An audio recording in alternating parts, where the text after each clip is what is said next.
दूर तालियों में खुदा के खादम सामने आएंगे। हालेलुया, प्रेज द लॉर्ड, खुदा की तारीफ। Hallelujah, praise the Lord, hallelujah. बहुत शुक्रिया भाई साबर, खुदा आपको बरकत बख्शे और तमाम कलीसिया को खुदा बहुत बरकत बख्शे जो अपना कीमती वक्त जो कि हम दुनिया के अंदर गुजारते हैं उसको खुदा के लिए कुर्बान करने के लिए यहाँ पर जमा हुए हैं। बेशक ये छुट्टी का दिन होता है और कुछ लोगों की तो एक ही छुट्टी होती है इतवार को, और वो खुदावन की नजर इस छुट्टी को करते हैं और पहला दर्जा खुदावन को देते हैं। हालेलुया। तो इस बात के लिए हम खुदावन के हुजूर में बड़े बेहद शुक्रगुजार हैं, उन तमाम भाइयों के लिए, बहनों के लिए, अजीज बेटियों और बेटों के लिए, नौजवानों के लिए भी और बुजुर्गों के लिए भी, जो ये समझते हैं कि हमारी जिंदगी में पहला दर्जा खुदावन यीशु मसीह का है। हालेलुया, हमारे दूल्हा का पहला दर्जा है। तो इस दर्जा को लेकर हम खुदावन के हुजूर में मकबूल ठहरते हैं। हालेलुया। और इन सारे ही हालात के अंदर ऐसे भी हैं जो पहला दर्जा खुदावन को नहीं देते, वो पहला दर्जा दुनिया को देते हैं। हालेलुया, आमीन। और वो हमें नजर आता है, लेकिन जाहिर है जहां पर सच है वहां पर झूठ भी है, जहां पर सफेद है वहां पर स्याह भी है। आमीन। जहां पर भूख है वहां पर फरावानी है, यानी प्रॉस्पेरिटी जो रोटी की है वो भी है। आमीन।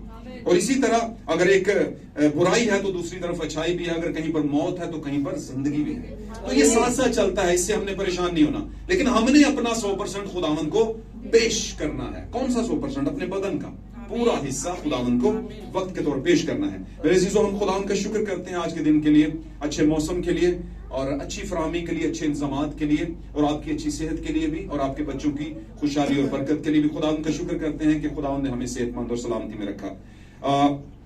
उससे बढ़कर यह कि खुदा हमें यहां तक लेकर आया। आज की सुबह में मेरी तरफ से, मेरे घराने की तरफ से आप सबको खुदा यीशु मसीह के फतेहमंद नाम में सलाम कबूल हो और मेरे अजीजों खुदा आपको बरकत बख्शे। आइए मेरे अजीजों, देर के बगैर हम खुदा के कलाम की तरफ बढ़ते हैं, उस आवाज की तरफ जो हमारे जमाने में आई है। और हमारे जमाने की जब हम बात करते हैं तो हमारा जमाना यानी आखिरी जमाना, 7वां जमाना, और 7 के बाद कोई और जमाना आने वाला नहीं है इस जमीन के ऊपर। आमीन। दुल्हन के लिए 7वां ही आखिरी है। आमीन। और छठे दिन की खुराक, 7वें दिन की खुराक भी हमने छठे दिन में जमा कर ली है। आमीन। हालेलुया। क्योंकि 7वें दिन में खुराक नहीं मिलनी कुछ लोगों को।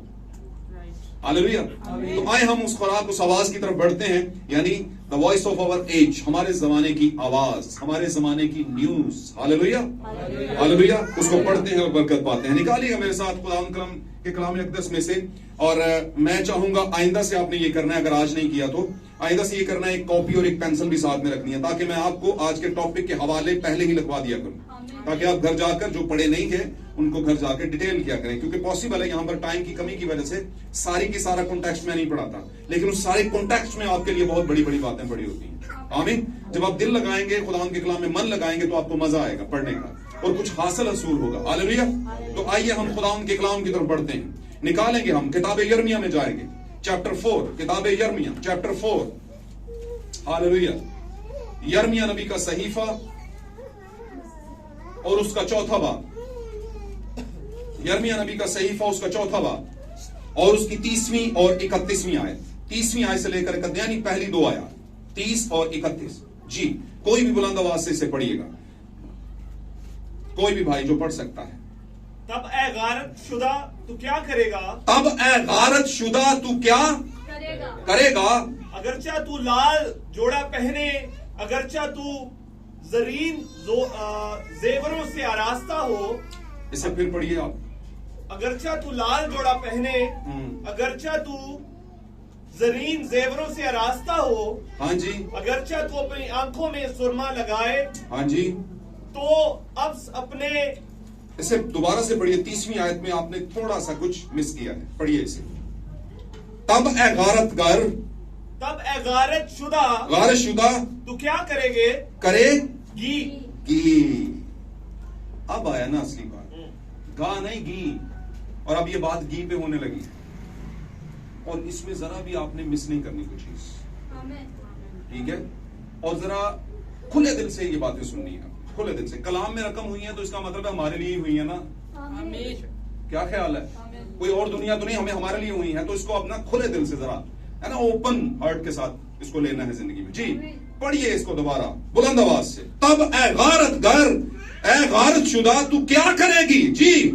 अगरचा तू लाल जोड़ा पहने, अगरचे तू लाल जोड़ा पहने, अगरचा तू जरीन जेवरों से आरास्ता हो, अगरचे तू जरीन जेवरों से, जरीन कहते हैं सोने के कीमती जेवरों से आरास्ता हो, अगरचा तू अपनी आंखों में सुरमा लगाए, जी तू अब अपने आप को खूबसूरत बनाएगी, तू बेफायदा अपने आप को खूबसूरत बनाएगी, तेरे आशिक तुझको हकीर जानेंगे, तेरे चाहने वाले आशिक तुझको हकीर जानेंगे। ये बेफायदा है जी, वो तेरी जान के तालिब होंगे, हाँ जी पढ़ते जाएं। क्योंकि मैंने उस औरत की सी आवाज सुनी है, क्योंकि मैंने उस औरत की सी, नबी फरमाता है यर्मिया, उस औरत की सी आवाज सुनी है जिसे दर्द लगे हो, जिसे दर्द लगे हों, और उसकी सी दर्दनाक आवाज जिसके पहला बच्चा पैदा हो, जी फर्स्ट बॉर्न जिसका पैदा हुआ है, जैसे उसको दर्द लगते हैं, लेबर पेन लगते हैं जी, यानी दुख्तरे सयून की आवाज, यानी दुख्तरे सयून, यानी खुदावंद की पहली कौम बनी इस्राइल की बात कर रहा है ये जी, यानी दुख्तरे सयून की आवाज जो हाँपती और अपने हाथ फैलाकर कहती है, हाँ जी, हाय कातिलों के सामने मेरी जान बेताब है, हाय कातलों के सामने मेरी जान क्या है बेताब। एक और हवाला लेंगे, एक और उठाएंगे हम, हालेलुया। निकालिएगा मेरे साथ किताबे सलातीन में चलेंगे, थोड़ा सा पीछे चलेंगे, दूसरा सलातीन चैप्टर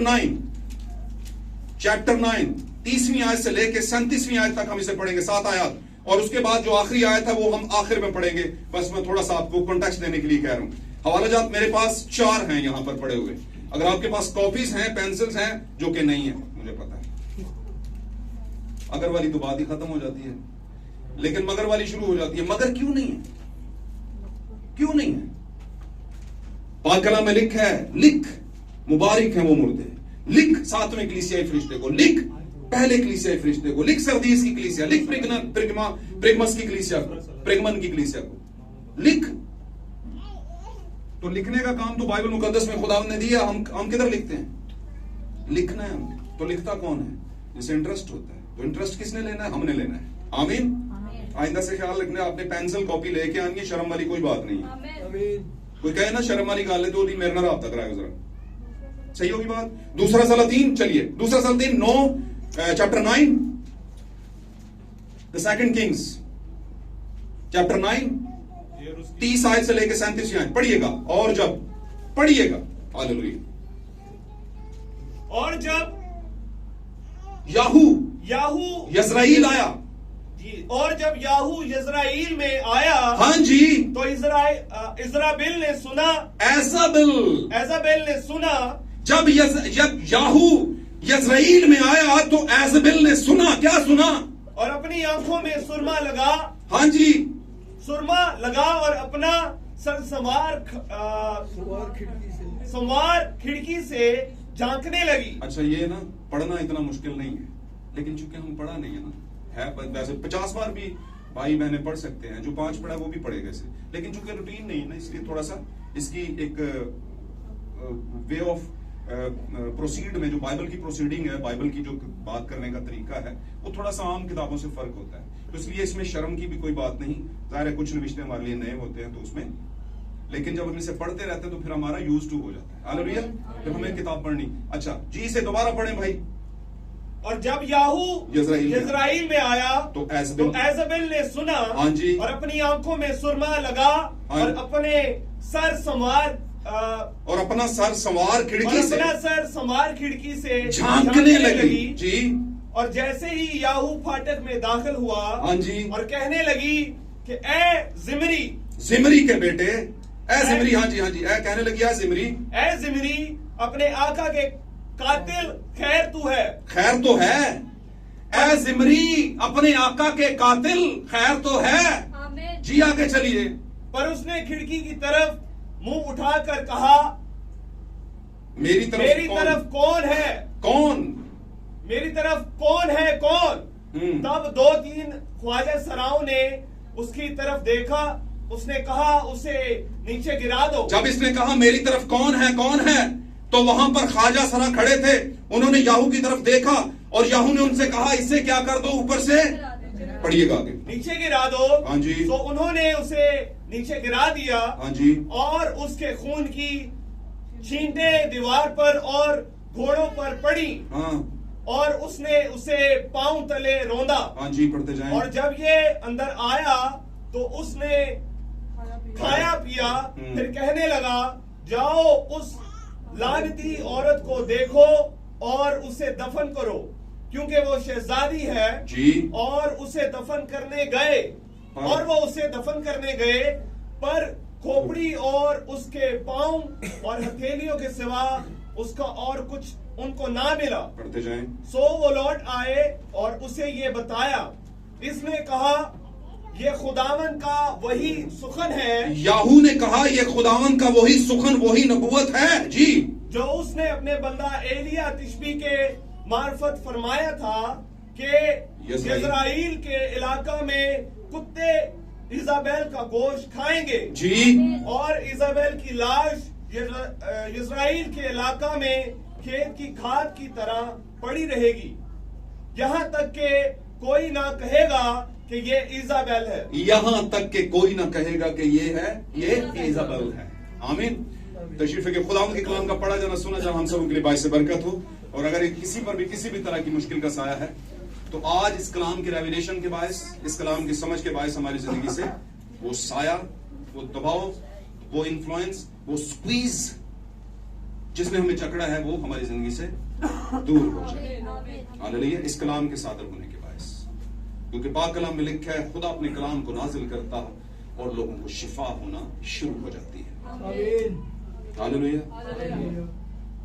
याद रखिए, खुदावंद ने इंसान के अंदर, उसके बदन के अंदर 3 फेजेस बनाए।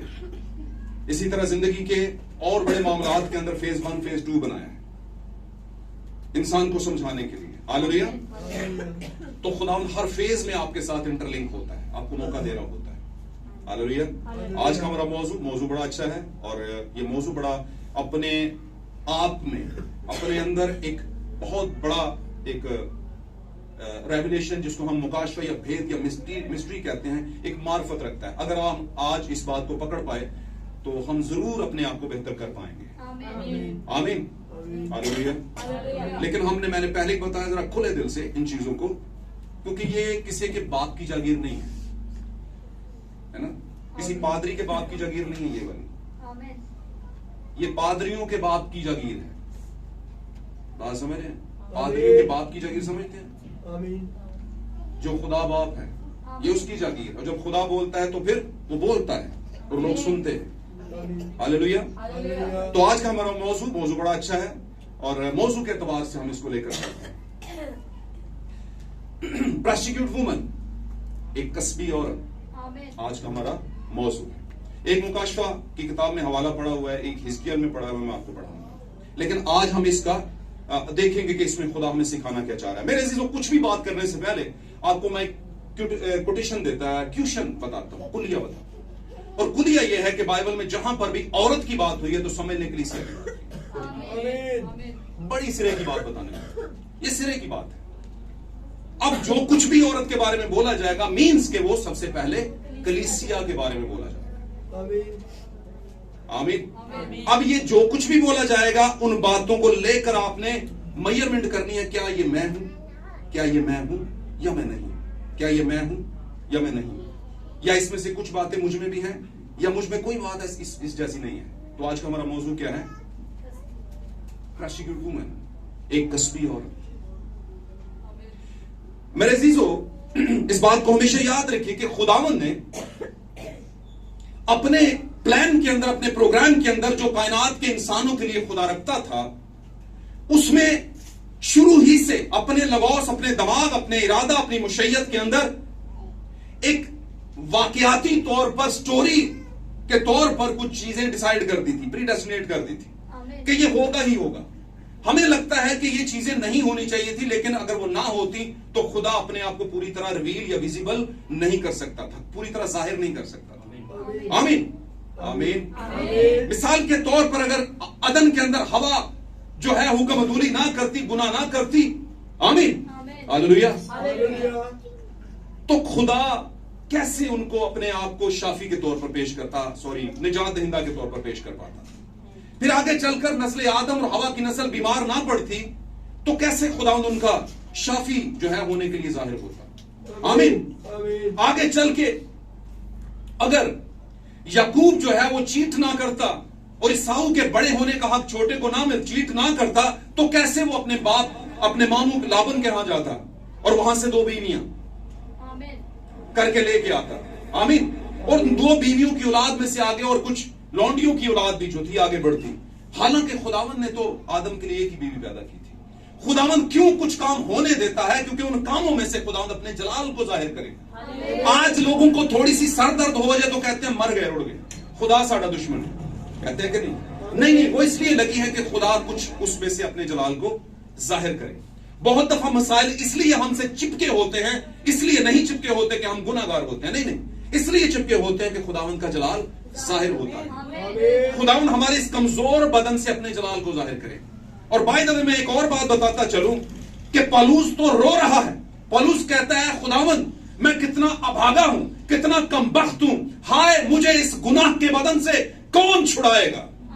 और मैं ख्वाहिश करता हूं कि बहुत जल्द इस गुनाह वाली दुनिया को छोड़कर तेरी तरफ वापस लौट जाऊं। कौन ऐसी दुआएं करता है कि मुझे खुदा उठा ले दुनिया से? इसका मतलब क्या? कुछ चीजें हैं जो हजम नहीं हो रही पौलुस को, कुछ चीजें हैं जो उसको लग रहा है कि ये खतरनाक है, ये तो मुझसे भी नहीं बन पा रही। इससे पहले कि मैं और जीऊं और गुनाह करूं और मेरा खाता गुनाह का बढ़ता जाए और फिर खुदावंद भी कहे कि तू ये क्या कर रहा है, एक बड़ी आजमाइश में पड़ा रहूं। उसने कहा इससे बेहतर है मुझे दुनिया से उठा दे। एक ईमानदार के लिए कैसी बेबसी है गुनाहों के साथ लड़ना। आमीन। लेकिन याद रखिए पौलुस का जमाना आगाज का जमाना था, शुरू का जमाना, पहला कलीसियाई जमाना था। उस टाइम पर खुदा खुलकर सामने नहीं आया था, खुदावंद ने पूरे मुकाशफात नहीं दिए थे।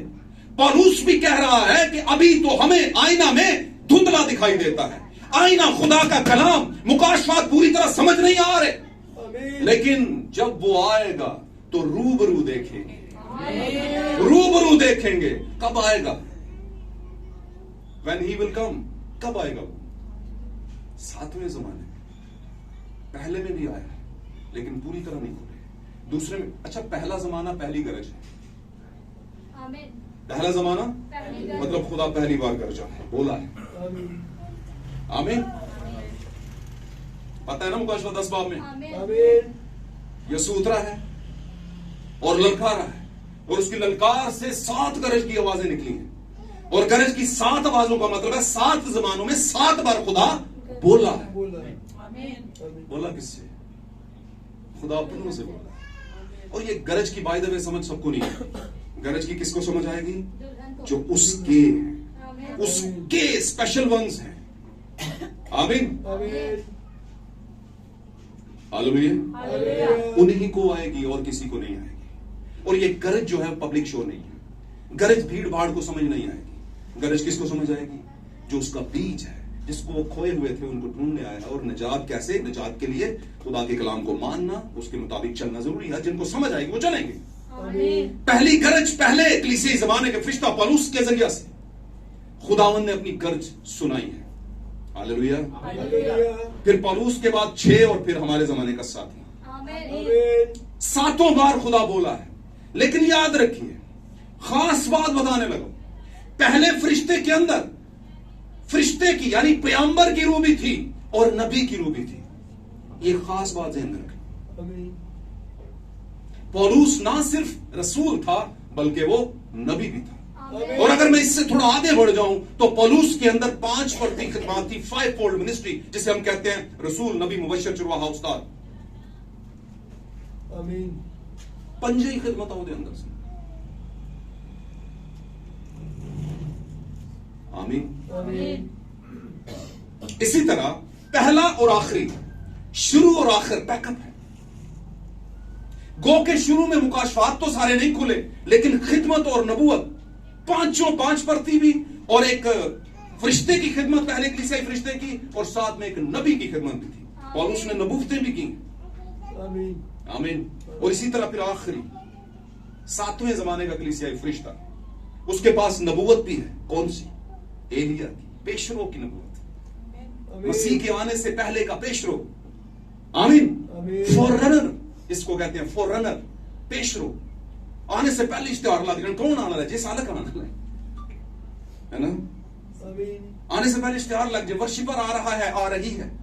इन्हें थोड़े छोटे दिन होते हैं, उन्हें शायद अपने पादरी दिन सुटे हों, फेंकने चाहिए, बुरी बात नहीं है, पर सारा गुस्सा बुलाना होते करना है, क्या ख्याल? तो फोररनर आ रहा है, चूना लगाओ, है ना? ये वो चूना नहीं जो लोग लगाते हैं, नहीं, रास्ते में चूना, रास्ते बनाओ। फोररनर, पेशरो पहले से है। एक जमाना था यीशु की पहली आमद में एक पेशरो आया, कौन था? यूहन्ना, एलिया के रूप में यीशु की राहें तैयार कर। हालेलुया। यीशु की दूसरी आमद में भी एक पेशरो है, मौजूद है, उसने यीशु की राहें तैयार कर दी। वो अपने जमाने का एलिया है। यीशु ने कहा था एलिया अलबत्ता आएगा और सब कुछ बहाल करेगा। आमीन। कौन की बहाली, क्या किस वजह से बहाली आती है? जब किसी को नौकरी से निकाला जाए तो कहते हैं सस्पेंड हो गए, है ना? काट देता है, सॉरी कटना तो सस्पेंड करना और बात।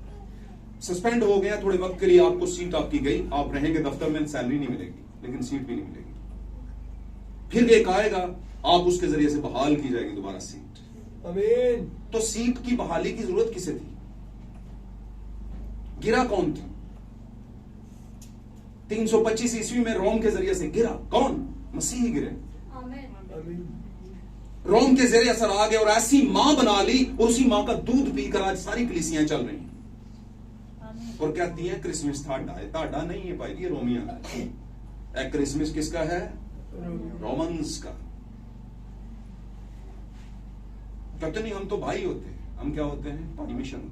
पाई मिशन होते हैं, पर दूध वहीं से पिया है, क्योंकि यीशु 25 को पैदा बोलिए, अगर वो है ना कहते मैनू जरूर दस्यो, नहीं हुए।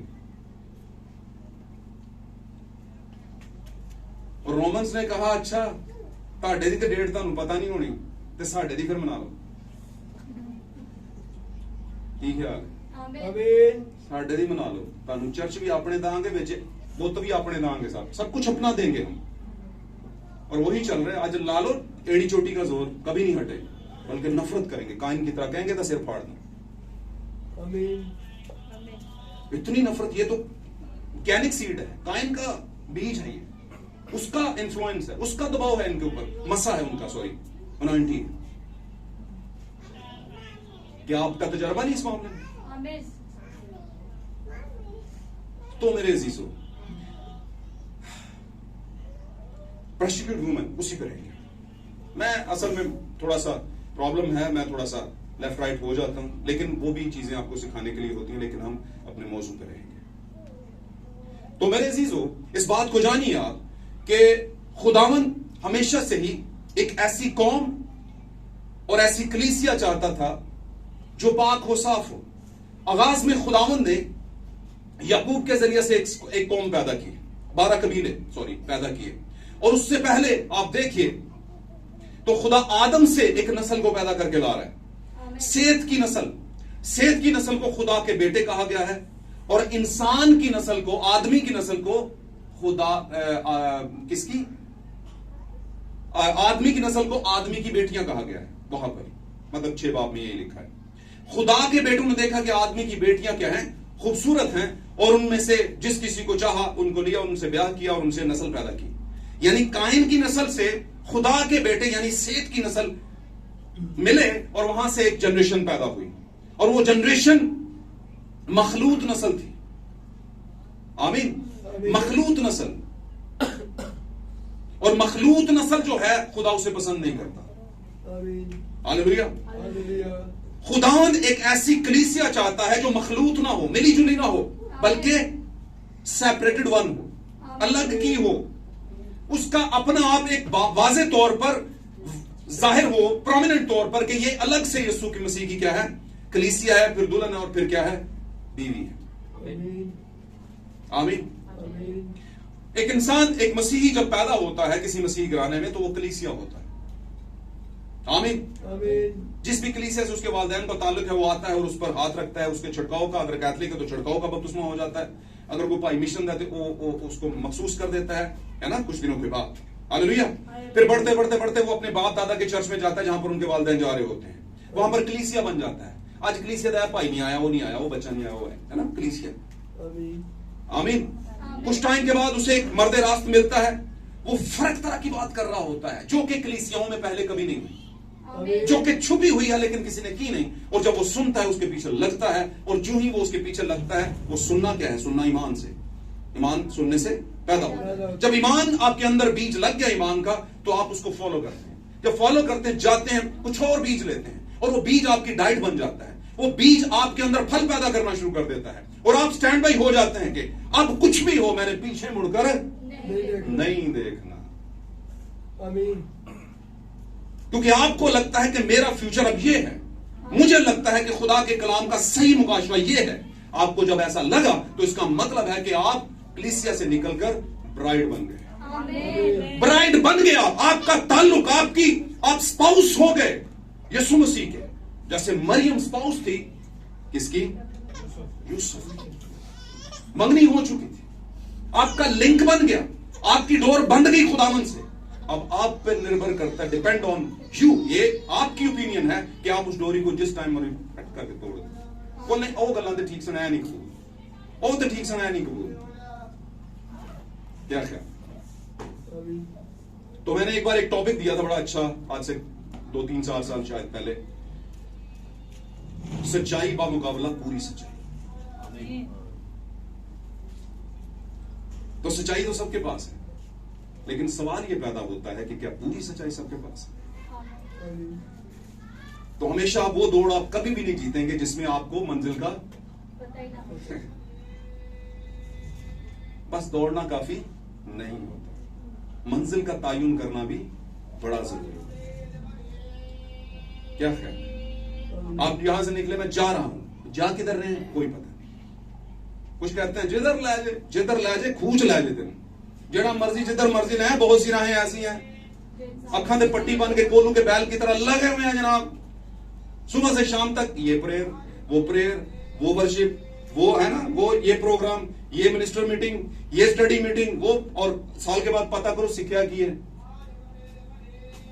जी, ये अकीदा सीखा है, मैंने ये रस्म सीखी है, मैंने वो रस्म सीखी है। मैसेज सीखा है कि नहीं? बीज सीखा है कि नहीं? The seed of your age, आपके जमाने का जो बीज यीशु लेकर आया, वो सीखा है कि नहीं? हासिल किया कुछ कि हाथ मिलाना मेंबर बन गए हो, यीशु की पसली से पैदा हुए हो, निकले हो यहां से जैसे आदम से उसकी बीवी निकली। दुल्हन तो सारे कहते हैं ऐसी जनाब है ना, बड़ा सानू लैना आंड है, तानू नहीं लैना आ रहे, क्योंकि तुसी तो कलीसिया हो। तो खुदा उन कलीसिया को लेने नहीं आ, किसको लेने आ? बीवी। तो अगर आप निकल आए कलीसिया के फेज से फेज 2 के अंदर, आज हम एक प्रोस्टिट्यूट वुमन की बात कर रहे हैं, मैं उसमें जाऊंगा, लेकिन मैं कह रहा हूं कि जब औरत की बात हो, चाहे अच्छी या बुरी, उसका मतलब कलीसिया। आमीन। हालेलुया। तो फेज 2 के अंदर आपने बीज को हासिल कर लिया, सॉरी ताल्लुक बना लिया, ईमान आ गया। हालेलुया। लेकिन अब सख्त बीज आने लगा है। हालेलुया। और सख्त बीज चौथे जानदार का बीज है। वो कौन सा है? मुकाशवा के मुताबिक आखिरी जानदार, 4 जानदारों में से आखिरी। वो कौन सी रूह है? उकाबी रूह। और किसी शायर ने बड़ी अच्छी बात की कि उकाबी रूह जब बेदार होती है जवानों में, है ना, उकाबी रूह जब बेदार होती है जवानों में, नजर आती है फिर उनको अपनी मंजिल आसमानों में। उनको फिर अपनी मंजिल आसमानों में नजर आती है जब उकाबी रूह बेदार। लेकिन अगर नहीं हुई तो आसमान पे कौन जाएगा? हैं? मुर्गी के बच्चे तो जा नहीं सकते। कौवा साहब भी कहते हैं मैं भी ट्राई कर लेता हूं, और भी बड़े परिंदे ट्राई करते हैं, लेकिन नहीं, वो मंजिल हर किसी के लिए बनी नहीं, बस उकाबियों के लिए बनी है। आमीन। तो उस उकाबी रूह को बेदार करना मुकाश के मुताबिक आखिरी रूह कौन सी है? उकाबी रूह, उड़ता हुआ उकाब, बैठा होया नहीं, सुता होया भी नहीं। असी उकाब उन्ने इंटरनेट होते हैं तो सोए हुए होते हैं फिर आप, और आपके बाय द वे सोने की वजह से आपके पादरी को बड़ी बातें सुननी पड़ती हैं, आपको नहीं पता इस बात का। क्या ख्याल है? गल्लां तो बड़ियां वड्डियां करदा ते कलीसिया के हालात हाजरा क्या है। तो मेरे अजीजों, खुदावंद यहां पर बात कर रहा है, इन बिटवीन आकर खड़ा हो गया है कि आप कौन से हैं, अच्छे हैं या बुरे हैं? हालेलुया। आप एक अच्छी औरत हैं, जो कि भली औरत है ना, जिसको सोने का ताज कहा गया है। हालेलुया। नाव की सेहत कहा गया है, और बहुत सी चीजें कहा गया है। एक अच्छी औरत को, भली औरत को, बहुत कुछ लिखा गया है पाक कलाम में अच्छी औरतों के मुतालिक। ईमान की किताब के 9-10वें बाब में भी लिखा है जाकर, कुछ शरीफ औरतें उनके साथ थी, आमीन, जिनके अंदर शराफत है। आमीन। आमीन। तो क्या हुआ, आपने कलाम सुना, उसके बाद खुदा उनके साथ चलना शुरू हो गए, और आपको लगा कि अब ये बातें मेरे लिए ठीक हैं, सख्त हूं या जैसी भी हूं, आपको समझ आ रही हैं, और आपको खुदावंद वो फिर सिफरा दे देता है, वो फिर आपको स्टमिक दे देता है, जिसके बायस वो चीजें आप हजम करना शुरू कर देते हैं, और आप स्टैंड बाई होकर साथ में खड़े हो जाते हैं। हालेलुया। क्योंकि वो आपके जमाने की बातें हैं। पॉसिबल है वो थोड़ा सा कड़वाहट पैदा करें, लेकिन वो बातें आपके लिए अच्छी हैं। आमीन। यहां पर बात कर रहा है, वो कह रहा है कि जब याहू जो है दाखिल हुआ यज़राइल के अंदर, यज़राइल एक इलाका है, और ये जो इलाका था यज़राइल का, यहीं पर उसका महल था अखियब बादशाह का। अब अखियब बादशाह जो है वो इज़राइल का शाह है, यानी शाह इज़राइल है, इज़राइल का बादशाह, यानी इज़राइल के बादशाह और यहूदा के बादशाह फर्क आते रहे हैं। आमीन। ये कब अलग अलग हुए? जब सुलेमान के बाद बादशाह आगे बढ़ी, तो टैक्सेस की बात आई, तो कुछ कबीले अलग हो गए और कुछ कबीले अलग हो गए। आमीन। यहूदा के साथ कुछ लोग आ गए और उनको यहूदा के कबीले कहा गया। कुछ लोग आ गए, और कुछ लोग किधर चले गए? दूसरी तरफ, जो कि नहीं मान रहे थे, कह रहे थे कि नहीं ये बहुत बड़ा बोझ है टैक्सेस वगैरह का। सुलेमान के दौर में कुछ मुल्की टैक्स लगे थे। हालेलुया। तो वहां पर फिर ये दोनों अलग जब हो गए, तो इनको फिर एक के लिए नबी जो है यहूदा में भेजे गए, और दूसरे के लिए इजराइल में भेजे गए। आमीन। इसलिए बादशाह भी दोनों के अलग अलग बनाएंगे, बुजुर्ग और सरदार भी अलग अलग बनाएंगे होते थे। आमीन। तो इजराइल के जो बादशाह थे उनको शाह इजराइल कहा जाता था, और जो यहूदा के बादशाह थे उनको शाह यहूदा कहा जाता था। हालेलुया। तो यहां पर एक बादशाह आया है याहू के नाम से, ये यहूदा का बादशाह है। हालेलुया। ये आया है इजराइल के अंदर, और कुछ साल पहले या कुछ अरसा पहले एलिया तिशबी ने अपने जमाने के अंदर इसी अखयब और एजबेल के साथ आकर बात की थी। सलादीन के अंदर आप पढ़ लीजिएगा जाकर। ये एजबेल जो है एक बुत परस्त औरत है, देवी देवताओं को मानने वाली है, और इसके साथ जो है अखयब ने क्या कर लिया है? शादी कर ली।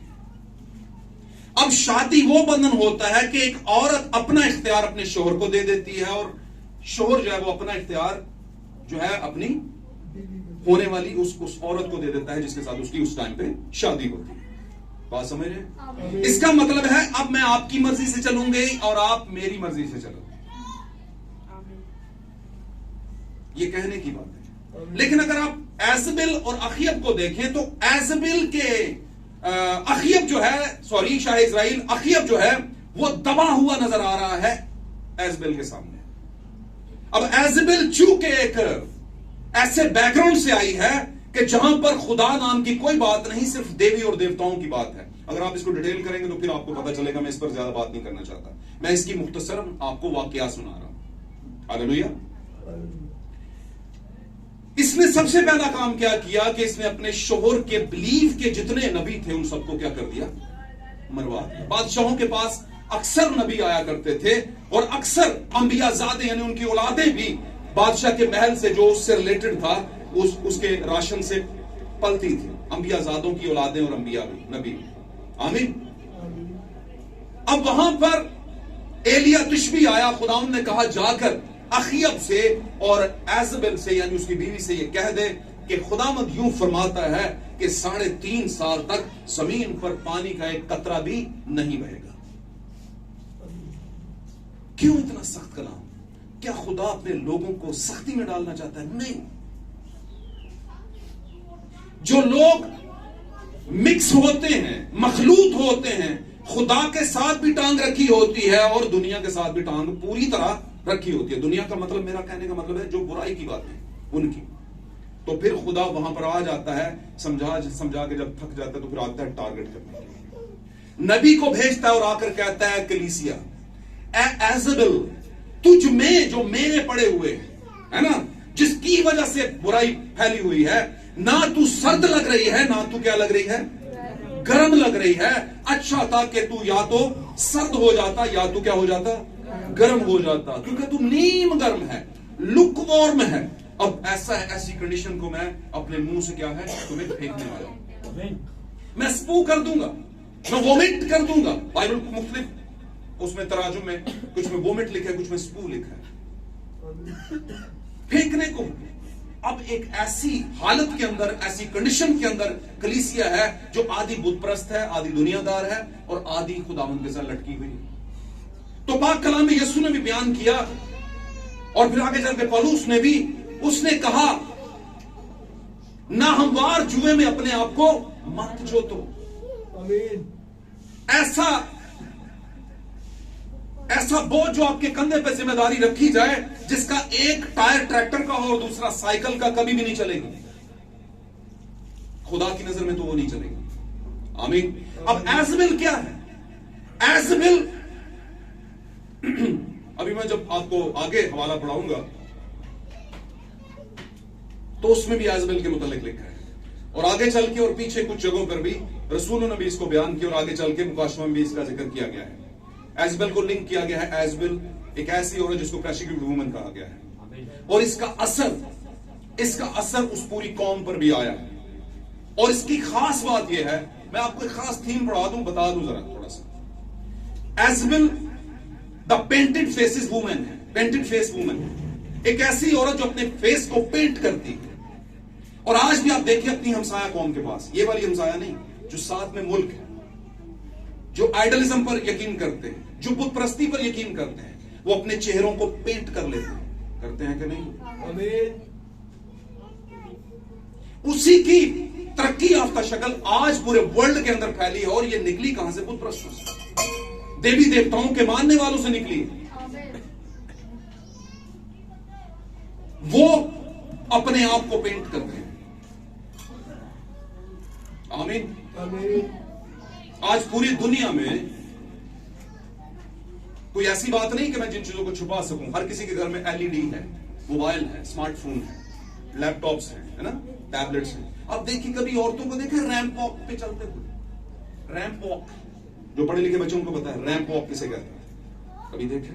जो भी नया फैशन आएगा रैंप वॉक पे पहले औरतों और मर्दों को चलाया जाएगा, और बड़ी वाहियात हालत में चल रहे होते हैं वो, उन्होंने रैंप वॉक बनाई होती है ना।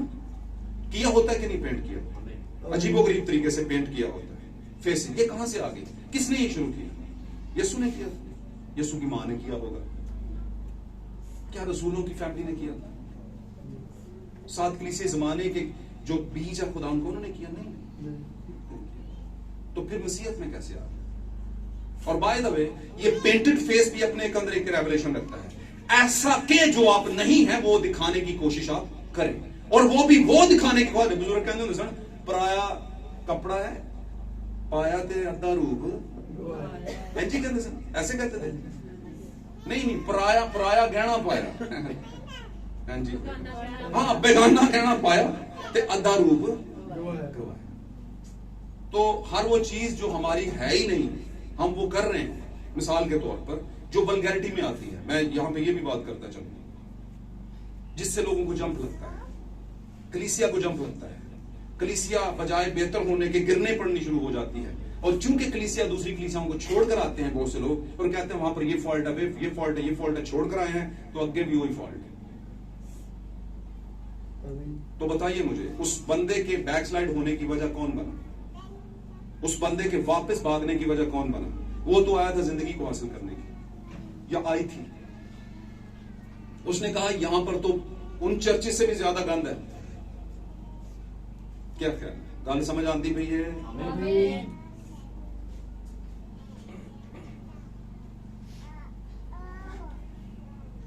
लेकिन मिसालें बड़ी पड़ी हैं, लेकिन कुछ ऐसे भी होते हैं कि बाद में दावे कर रहे होते हैं कि मैं आई तो ताड़ी गौ मकाई।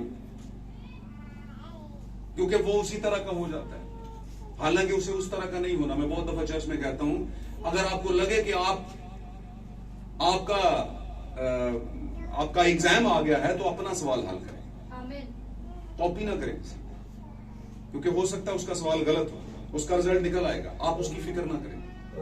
लेकिन जिसका रिजल्ट गलत आ रहा है उसको भी ये सोच लेना चाहिए कि नालायक पांडों की जो होती है वो क्लास में ज्यादातर टाइम पे जगह नहीं रहती। टीचर्स बोलते ही रहते हैं, वो तुम ही कुछ कर ले, तुम ही कुछ कर, कहते हैं कि नहीं? इसी तरह एक जो है ग्रोह है, एक ऐसी जमात है, एक ऐसी फैमिली है जो खुदावन की है, जिसमें खुदावन तो कहते ही रहते हैं। तो कलीसिया के अंदर, या कलीसिया जो पेंटेड फेस कलीसिया, पेंटेड फेस का मतलब है लगती है कलीसिया पर कलीसिया दर हकीकत है नहीं। अब पेंटेड फेस में ज्यादातर लोग वो आ रहे हैं जो रिच कंडीशन के, रिच सोच के, अमीर सोच के लोग हैं।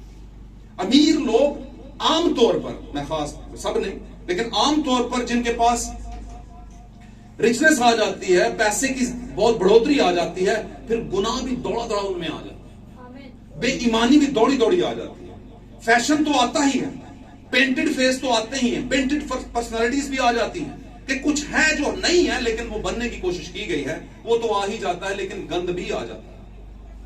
आमीन। फिर जाहिर सी बात है, जहां पर खुदावंद की जगह वहां पर गंद आ जाएगा तो खुदावंद को कौन जगह देगा? देगा ही नहीं, क्योंकि जगह है ही नहीं। आमीन। और आपको पता है, जिस गाड़ी में जगह ना हो, आप बोलना शुरू कर दे, भाई जगह तो है नहीं, बम उठाइए कितने, है ना? तो ये भी एक गाड़ी है, आ जाओ चढ़ जाओ रब दे प्यारे, गड्डी चली यीशु नाम। और मजे की बात, इस गाड़ी पर भी बहुत से लोग चढ़ते हैं और फिर रास्ते में उतर भी जाते हैं, लेकिन बैठे कौन रहते हैं? जो मंजिल तक पहुंचना चाहते हैं, जो मंजिल तक जाना चाहते हैं, वो बैठे रहते हैं। हालेलुया। तो सच का साथ देना है। सच का साथ देने के लिए सबसे पहले खुद सच का पैरोकार होना पड़ेगा। सच क्या है? सच ये है कि जो कलाम अपने मुकाशवात बयान करते हैं उनको समझे। प्रेस्टिट्यूट वुमन एजेबल वो औरत है जो खुद को पेंट करती है और अपने हस्बैंड के बिलीव करने वाले जितने जिन पर उसका हस्बैंड बिलीव करते हैं, इस कौम से उसका हस्बैंड आया है ना, उस कौम के सारे नबियों को मरवा दिया। और जब मरवा दिया तो एलिया तिशबी को खुदा ने भेजा, उसको बोला कि जाकर उसको कह के 3.5 साल तक बारिश का एक कतरा भी नहीं पड़ेगा, और मैं देखता हूं कि तेरे देवता जिनको तू कहती कि फसल पकाने का देवता ये वाला है, बारिश बरसाने का देवता ये वाला है, औलाद और नस्ल की बारावरी करने वाला ये वाला देवता है, जिससे नस्ल बढ़ती है इंसानी, है ना, ये वाला देवता, इस काम के लिए ये वाला देवता। मैं देखता हूं कौन से तेरे देवता आते हैं, और खास तौर पर बाल देवता जिसकी वो पूजा करते थे, बाल फगूर जिसको कहा गया है, आमीन, जिसकी मूर्तियों के आगे। तो कहता मैं देखता हूं कि कैसे वो कतरा पानी का बहाते और कैसे तेरी फसलें होती हैं, और 3.5 साल तक जमीन पर कहत था, क्योंकि आसमान से खुदा ने अपनी बारिश और मींह को बरसने नहीं दिया था। आमीन। तो ये painted face women world churches council denomination है। पूरी दुनिया के जितने चर्च डिनोमिनेशन के लोग हैं जिन्होंने इल्हाक किया हुआ है, आमीन आमीन, एक तंजीम बन चुके हैं जिसको पाक कलाम ने बाबुल का बुर्ज भी कहा है, और इसके बहुत से फ्लोर्स हैं। सबसे पहला फ्लोर कौन सा है? Ground floor. बोलिए, पता था? रोमन कैथलिक सबसे पहला ग्राउंड फ्लोर है, क्योंकि मां वही है ना, फाउंडेशन भी वही है, 325 से वही शुरू हुई थी। उसके बाद फिर जो शुरू हुआ है चलता चलता ऊपर तक गया है, वो कलीसियाएं, जो कि आज तक सिर्फ कलीसियाएं, ना तो वो ब्राइड है ना ही वो बीवी है। ब्राइड होने के लिए सुनना जरूरी है, और बीवी होने के लिए बीज का कंसीव करना जरूरी है। सुन के आ तो गए, लेकिन कंसीव नहीं किया। जब कंसीव ही नहीं किया तो बर्रा तो बीवी को लेने आ रहा है, जिसके पास बीज नहीं उसको कैसे लेकर जाएगा? लेकर जाएगा ही नहीं। आमीन आमीन। तो सबसे पहले ये, उसके बाद चलते चलते चलते चलते मार्टिन लूथर की के दौर में जब ये मामला हुआ, तो उससे पहले कलीसिया वहां पर वजूद पकड़ा, एक कलीसिया ने, जिसको आप प्रोटेस्टेंट कलीसिया कहते हैं। फिर कैल्विन्स वाले आए, होलीनेस वाले आए, आमीन।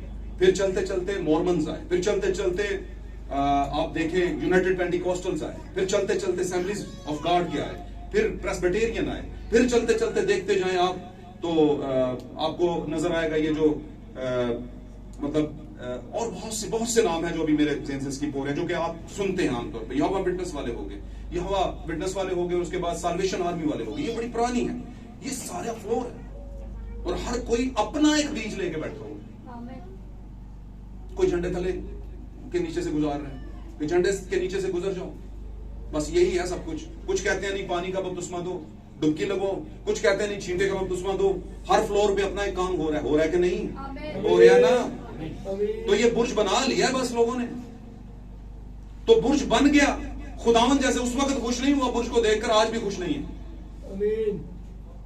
लेकिन मैं अक्सर कहता हूं खुदावन का लाखों बार हजारों बार शुक्र है कि हम उस बाबल के बुर्ज के किसी फ्लोर में नहीं, क्योंकि वो बाबल का बुर्ज तो गिरेगा, तो गिरेगा ही गिरेगा, खुदावन नहीं छोड़ेगा उसे। और ये बाबल का बुर्ज दर हकीकत पेंटेड फेस एज वेल है, जो लगती बड़ी प्यारी है, लगता है कि सब कुछ है, लगता है कि everything is provided in that church. उस चर्च के अंदर हर चीज प्रोवाइड है ना? और हम में से बहुत से लूत की बीवी की तरफ पीछे मुड़ के देखते हैं, किन्ना चंगा सी एवं छट के आ गए। बात समझिए? निकल आए हो तो फिर आगे देखो, और अगर ये सच ना हुआ तो मैं कहता हूं इससे भी आगे बढ़ जाओ, सच तक पहुंचो जरूर।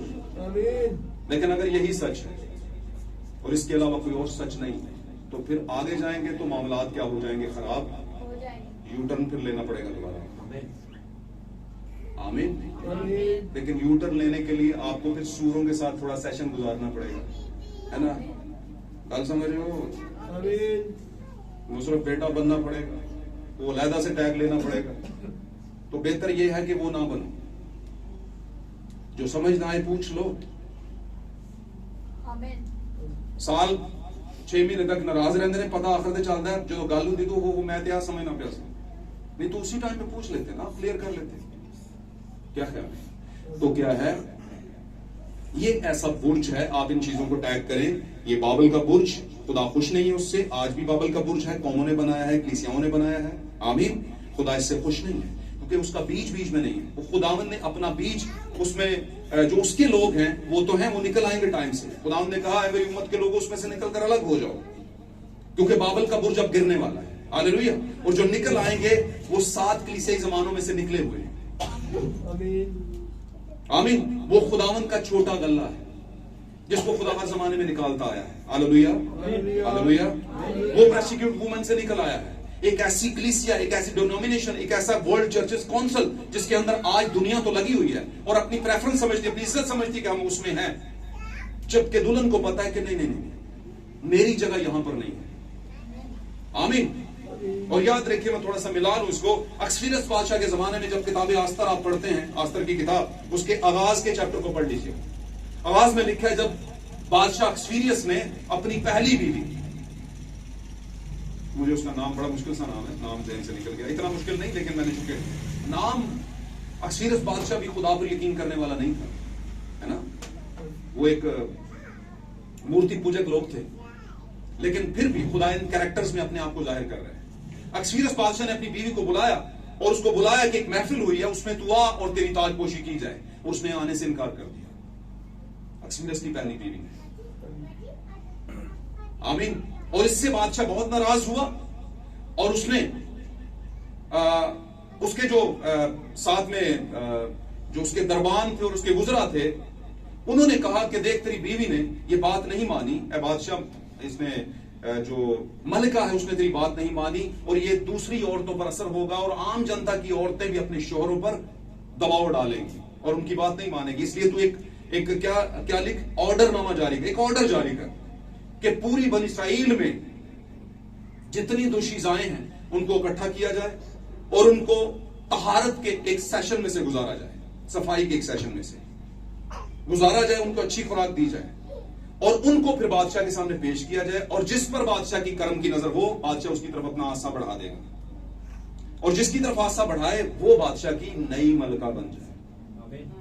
और इस सारे असना में आप जानते हैं वहां पर आस्तर भी थी, जो कि मर्दकी की बहन थी। और मर्दकी की बेसिकली बहन थी, वो चचाजाद बेटी बहन थी, लेकिन उसने उसे बचपन से बेटी करके पाला था। और जब ऐसा हुआ तो वो भी चली गई। और मैं बहुत जगह पे कहता होता हूं कि जो बनी इस्राइल के लोग थे, जो खुदावंद की कौम के लोग थे, उनकी तैयारी कैसी हुई होगी? उनसे कहा गया होगा कि आज बादशाह के सामने दोशीजाओं ने, यानी मेड्स जितनी भी यंग लड़कियां हैं, स्पिंस्टर उसको कहा गया है, उनको जब इकट्ठा किया जाएगा लाइन में, तो हर कोई तैयार होकर आए। जरा सही बात, पूरी कुछ टिल ला लिया होगा तैयारी था सारे ने, है कि नहीं? मलका तो मैं ही बनूं, है ना? हाँ, तू किधर आई? अच्छा, उन्हें भी आने विच मलका बनने के लिए मलका जैसा होना जरूरी होता है। कोई नहीं बाजी, मैं भी आ गई ट्राई करने। तो मर्दगी की बहन भी आ गई होगी, तो मुझे नहीं लगता उसने उस लेवल पे तैयारी बेचारी की हुई होगी। क्या ख्याल? तहारत तो की होगी उसने, साफ सफाई की होगी, साफ सफाई तहारत होगी। तो बाकी सब टॉप 10 का रैंप वॉक है। वहां पर एक और भी आ गई है, लाइन में खड़ी हो गई। बादशाह चला, नजर की और उसने अपना आसा आस्तर पर बढ़ा दिया। आस्तर में कुछ तो ऐसा था जो पेंटेड फेसेस वुमेन से अलग था, जो मेकओवर औरतों से अलग था, जो इस जमाने की साधारण, है ना, साधारण कह दिया, स्पेशल वन कलीसियाओं से अलग था। कुछ तो था, है ना? यस्सी के बेटों में से कुछ तो खास था या दाऊद के अंदर, जो कहा नहीं नहीं वो नहीं, ये बने, ये बादशाह बने। कुछ तो था। क्या ख्याल? तो वो कुछ जो था वो खुदा था उसके बीच में। जब खुदा होता है तो सब कुछ मुमकिन होता है। खुदा को पता था कि आने वाले दिन में ये बादशाह का वजीर कहेगा बनी इस्राइल को मरवा दे, ये किसी और खुदा को मानते हैं। ऐसा हुआ था कि नहीं पड़िएगा उस खुदा को, और खुदा ने वहीं पर अपनी बेटी को भेजा, अस्तर को भेजा। अक्सवीरस बादशाह खुदा की, यीशु मसीह की अलामत है, और उसकी पहली बीवी बनी इस्राइल है और दूसरी बीवी मैं और आप हैं। उसका ताज दूसरे को पहनाया गया, बड़े का हक छोटे को दिया गया। आमीन। समझे इन बातों को? आपके पास ताज आ चुका है। आपके बादशाह ने, हमारे अक्सवीरस ने हमें अपनी दुल्हन बनाया है, अपनी मलका। और ऐसे नहीं बनाया, कुछ भी नहीं था हम में, बस एक चीज थी, बिलीफ था, ईमान था कि हम भी जाएंगे।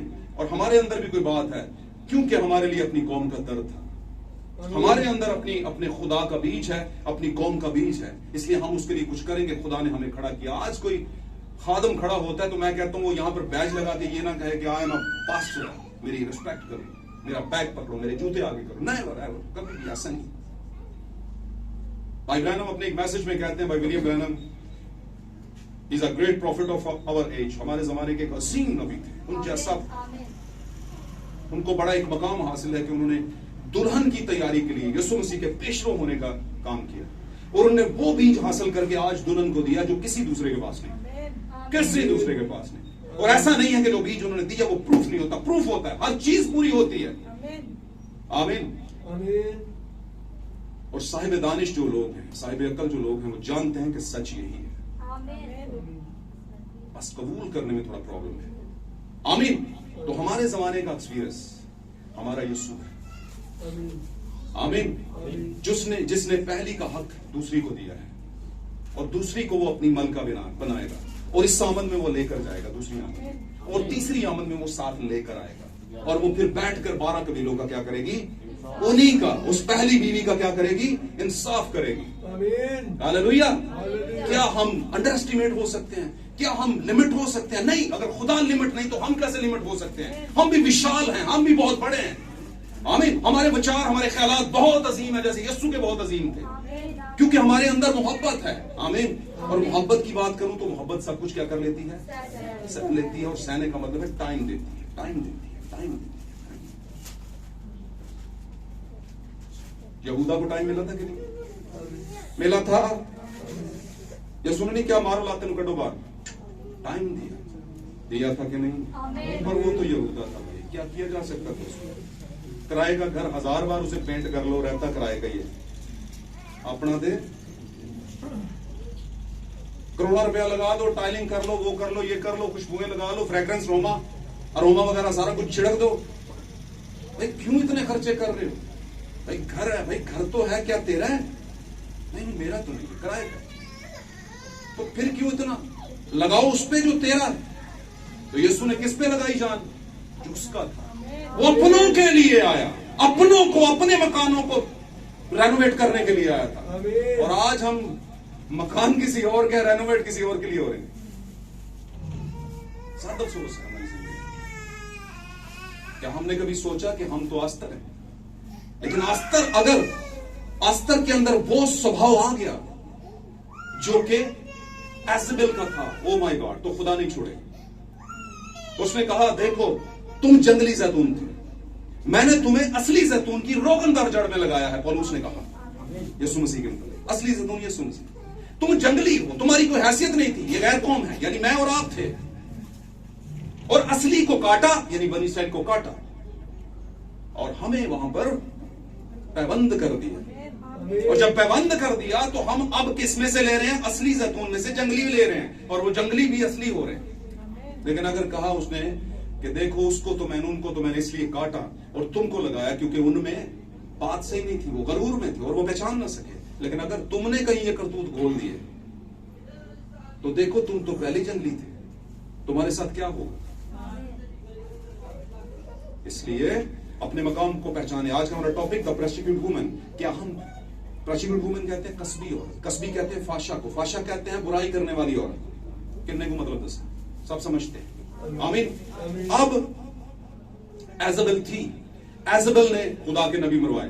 एजेबेल 325 में आगाज है रोमन चर्च का, जो कि खुदा ने नहीं बनाया बल्कि रोमन्स ने बनाया, जो कि बुतप्रस्त है।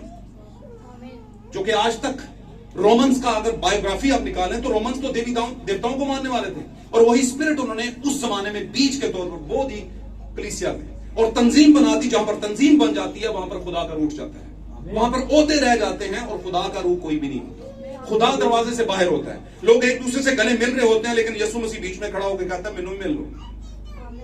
और देख देख के मैनू को बुलांदा, मैनू को बुलांदा, नहीं बुलाया, निकल गया, फिर देखा नहीं बुलाया, अच्छा शायद अब आवाज देगा, अब आवाज देगी, अब आवाज देगा, अब आवाज किसी ने देती। उन्होंने कहा तेरी लोड़ ही कोई नहीं, सानू तो सिर्फ चर्च चाहिए, ऐसी गिरजा चाहिए जहां पर हम अपना कुछ दिखा सकें। भाई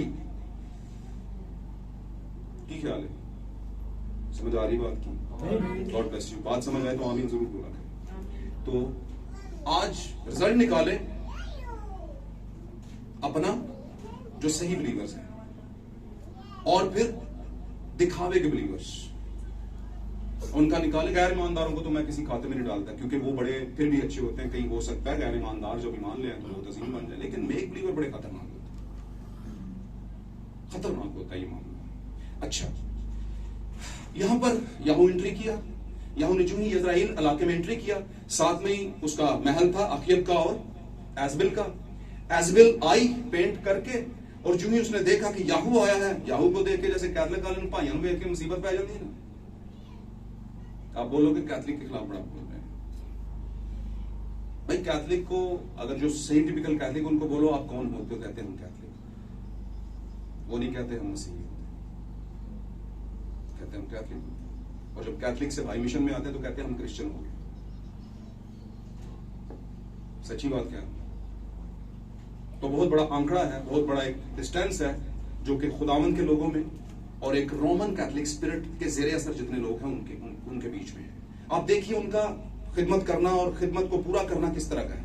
उनकी खिदमत करना क्या है? एक रिमोट कंट्रोल टाइप का पादरी आता है ऊपर,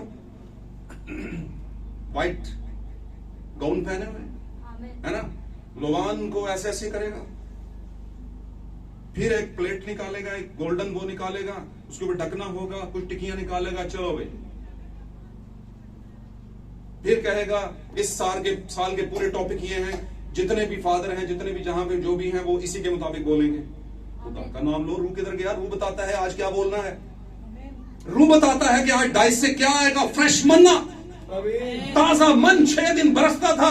ऐसा नहीं कि पहले दिन वाली खाओ बस ये गुजारा करो, पूरे साल का प्रोजेक्ट नहीं, बल्कि फ्रेश। अजीबोगरीब मुर्दों की ईदें चला लो, मेले चला लो, नवीने चला लो, है दुनियादारी के सबसे ज्यादा काम डिनोमिनेशन जो कैथलिक डिनोमिनेशन है वहां पर होते हैं या होते थे। बेबाक किस्म की जिंदगी, क्रिसमस के दिनों में डांसिंग, फलान ढमकाना और बहुत सा है जो कि मैं इस पे बात नहीं करना चाहता, टाइम जाया नहीं करना चाहता, मैं खुदा उनकी बात पे टाइम लगाना चाहता हूं।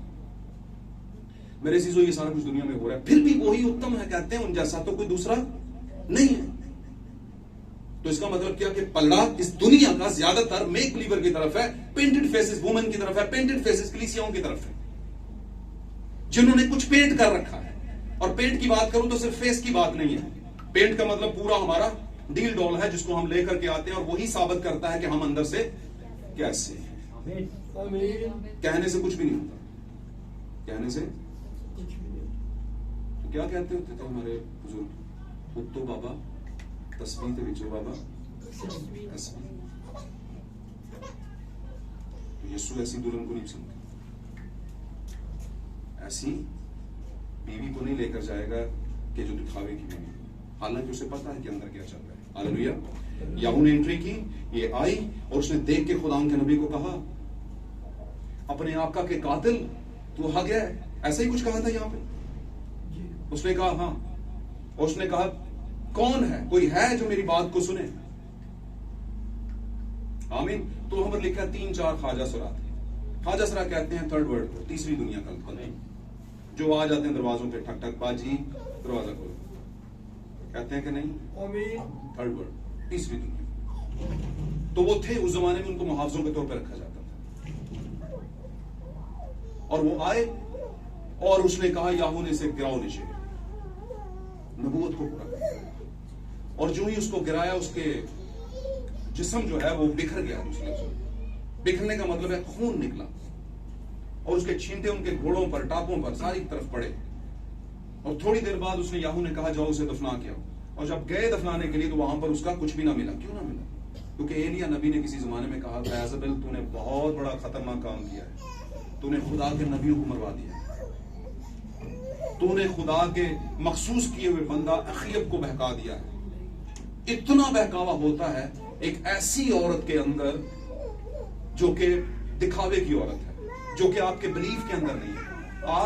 नाहमवार जुए के साथ आपने शादी कर ली है, ताल्लुक बना लिया है, एक ऐसी कलीसिया से ताल्लुक बना लिया है जो आपके अंदर जितनी नबूवत है उसको सारी को मरवा देगी, खत्म करवा देगी, क्योंकि उसका असर है और उसको दिया गया है असर। आमीन। मैं औरत, कलीसिया और कस्बी को तीनों चीजों को साथ लेकर चल रहा हूं, आप बातों को पकड़ते जाए। आमीन। ट्विस्ट नहीं करना दिमाग में, बातों को पकड़ते चल। मैंने शुरू में कहा था औरत की बात करूं, चाहे वो कस्बी है या अच्छी है, भली औरत है, वो दोनों ही क्या है, कलीसियां हैं, दोनों ही क्या है, चर्चेस हैं। हालेलुया। तो अभी हम, लेकिन ये दोनों जो हैं चर्चेस हैं, लेकिन ये चर्चेस बनते किससे हैं? बहनों और भाइयों से।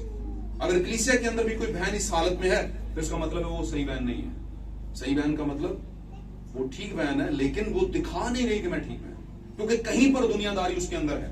इसी तरह अगर कोई भाई ठीक नहीं है तो समझ ले कि वो दिखा तो रहा है कि मैं ठीक भाई हूं बातों से, लेकिन उसका बाहर नहीं बता रहा कि वो ठीक भाई है।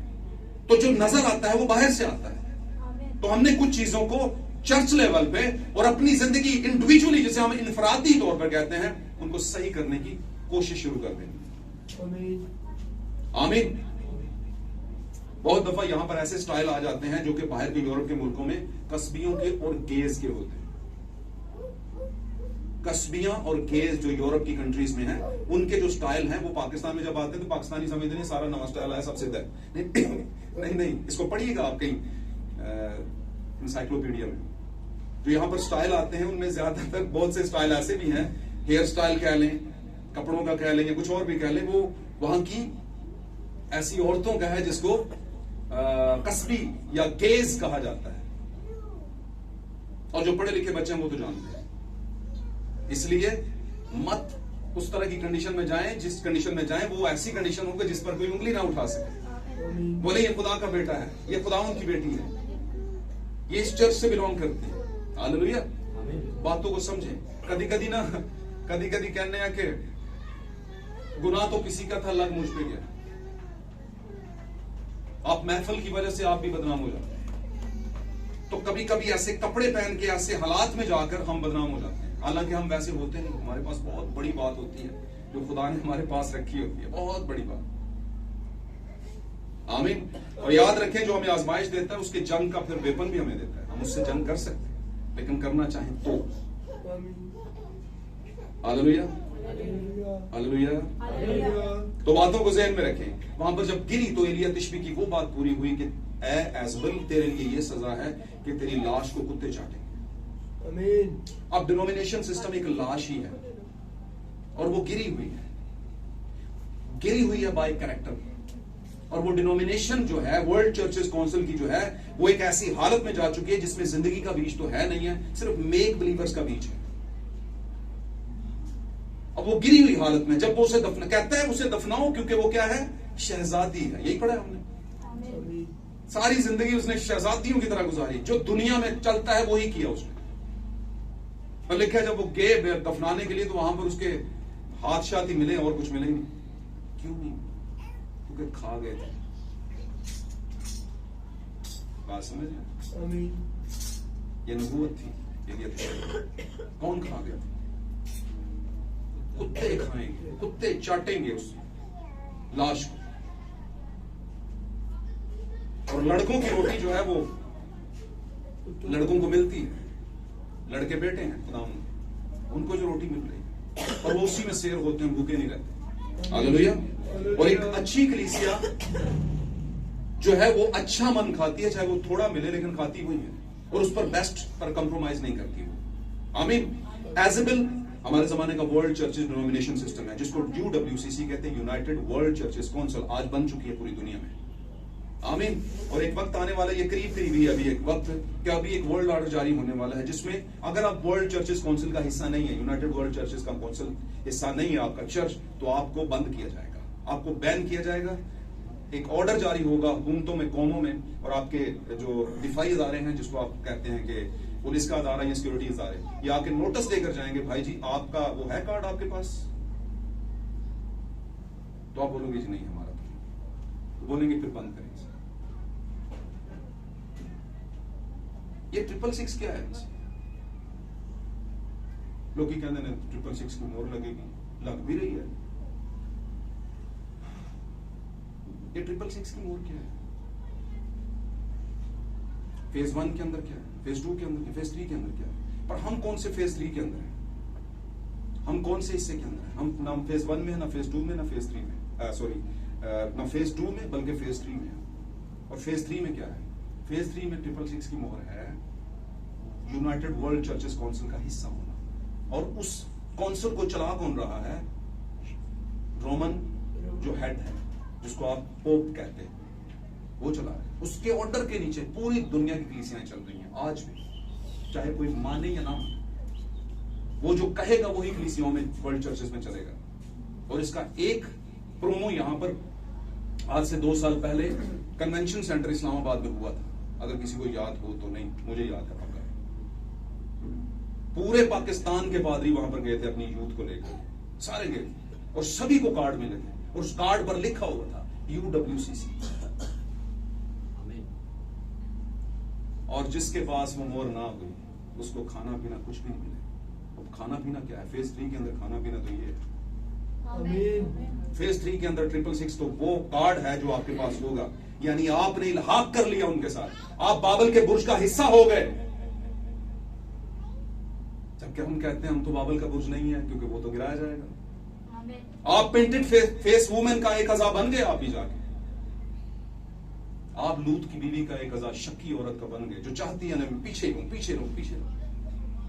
वो ठीक था यार, इतनी बाउंडेज नहीं थी, इतनी लिमिटेशंस नहीं थी, इतने बिल्कुल ही सख्त। मैं रात को एक घर में बैठा था, मैंने वहां पे बात की, मैंने कहा लोग सोचते हो केड़े हिसाब से फंस गए हैं यार, चंगा पादरी आ भी नहीं करन देता, वो भी नहीं करन देता, वो भी नहीं करन देता, वो भी नहीं करन देता। भाई पादरी कौन होता है? कोई होता है पादरी? पादरी के बाप का राजा क्या ये है? आमीन। ये कहता है इसलिए पादरी भी कहता है, और अगर सही बात है तो यही कहेगा। पादरी कौन है भाई? तो थोड़ा सा चीजों के लिए जो कुछ लिखा है, तो वहां पर वो गिरी। आप देखें, हमने इसमें पढ़ा, मैं थोड़ी सी बात करूंगा, निकाले मुकाशवा का आखिरी वाला पढ़ते हैं, आमीन का, टाइम खासा हो गया। जी 1:30 हो गया है और हमने 12 बजे शुरू किया था, ऐसे ही है जी 12 बजे शुरू किया था ना, 12:30 पक्की बात है, 12:15 ओके। बस मैं इस पर आखिरी बात करके आपका टाइम नहीं लेंगे, लेकिन इस बात को ना पढ़ा तो गए काम से। 17 चैप्टर 17 निकाले, the book of revelation chapter 17, इस बात को रख ले अपने पास जी। निकाल लिया, पढ़िए पहली आयत से पढ़िए और सब ध्यान से सुनना है। अभी सिरे की बात आई है, सारा कुछ निकल गया, अभी अब ये छोड़ दिया ना तो आपका सारा मामला हल हो जाएगा, मतलब खराब हो जाएगा जी। पढ़िए। और उन 7 फरिश्तों में से जिनके पास 7 प्याले थे, एक ने आकर मुझसे ये कहा कि इधर आ, मैं तुझे इस बड़ी कसबी की सजा दिखाऊं, हाँ जी, जो बहुत से पानियों पर बैठी हुई है। उस फरिश्ता ने कहा आ मैं तुझे उस बड़ी कसबी की सजा दिखाऊं जो बहुत से पानियों पर बैठी है। कसबी, द प्रोस्टिट्यूट वुमन, आमीन। एक फाहिशा औरत, एक ऐसी कलीसिया जो खुदा के कलाम को मिसयूज करके स्पिरिचुअल अडल्ट्री कर रही है, स्पिरिचुअल हरामकारी कर रही है, मिसयूज करके। बात समझ रहे हैं? जो नगरा में नसर है। आगे पढ़िए। और जिसके साथ जमीन के बादशाहों ने हरामकारी की थी। जमीन के बादशाह कौन? पूरी दुनिया का वर्ल्ड चर्चेस काउंसिल जो है, उनके पीछे बादशाहों के हाथ है, हुकूमतों के हाथ हैं, वो उनके साथ मिले हुए हैं। आज रोम जो कहता है, पूरी कायनात के जितने लोग हैं वो मानते हैं, जंग हो चाहे सुलह सफाई का कोई मामला हो, जो पोप कहेगा वही होगा। उस कस्बी के साथ क्या है? उन बादशाहों ने क्या की है? मिल गए हैं उनके साथ। आगे चलिए। और जमीन के रहने वाले उसकी हरामकारी की मैं से मतवाले हो गए थे। हरामकारी की मैं कौन सी है? जो वो पढ़ाती है, जो वो सिखाती है, जो वो तालीम देती है, सब मतवाले हैं उसमें। है नवंबर शुरू नहीं होता तो बेदारी शुरू हो जाती है। नवंबर के आसपास 25 के आसपास बेदारी ऐसे चलती है जैसे नागरस आई कोई वो है ही नहीं, है ना। परौंठियां दी पहली तैयारी, केक दी पहले ही ऑर्डर, है ना। कपड़े 50-50 भी लुटा दिता मां प्यो ਨੂੰ, गरीब मां प्यो बेचारा कहता ਕਿਹੜੀ मुसीबत पै गया सी। बच्चा कहता है मैं ते आई लेना, मां कहती लाडला जा खैर चलो कुछ कर दो। एक ऐसी चीज पे 100% जलालत इख्तियार कर रहे हैं लोग जिदा कोई ना अग्गा ना कोई पिछा है। इसका मतलब एक ऐसा मकान बना दिया जो हवा में खड़ा है, तो किसी भी वक्त गिर सकता है। समझ रहे हो मेरी बात? तो ये वो पढ़ा रही है और ये 25 दिया किसने? उसने दिया।